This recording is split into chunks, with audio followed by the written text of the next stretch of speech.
இப்போ தமிழ்ச்செல்வன் படத்தில் வர்றது மாதிரியே நீங்கள் வர்றீங்க. இப்படியெல்லாம் சொல்கிறத கேட்டுக்கிறதே நான் எனக்கு ஒன்றும் பெரிய பெருமையாக இருப்பதில்லை. நான் இயல்பாக இருக்கிறேன். ஒரு கிராமத்திலே பிறந்தேன். அந்த கிராமத்தில் விவசாயிகள், உழைக்கக்கூடிய எளிய மக்கள்.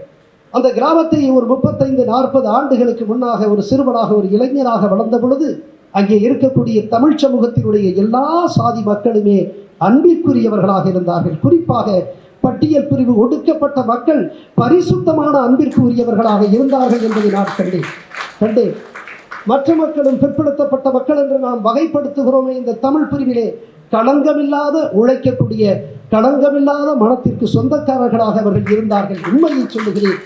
அவர்களை பார்த்துத்தான் என்னுடைய பதவி, நான் அங்கே சொன்னேனே ஐஏஎஸ்ஸிலே நான் மத்திய அரசுக்கு தேர்வு செய்யப்பட்ட அந்த காலத்தில் நான் இங்கே அந்த தொகுதி 1 என்று சொல்லுகிறோமே டிஎன்பிஎஸ்சி தமிழ்நாடு அரசு தேர்வாணையத்தின் மூலமாக நடத்தப்படக்கூடிய அந்த தேர்விலே நான் டெப்டி கலெக்டராகவும் ஒரே நேரத்தில் நான் 2 தேர்வையுமே நான் வெற்றி பெற்றேன். டெப்டி கலெக்டராக நான் சேர்ந்த முதல் பதவியிலே உனக்கு அதிகாரம் இருந்தால் அதனை ஏழைகளுக்கு பயன்படுத்து, if you have power use it for the poor என்று நான் எழுதி வைத்திருந்தேன்.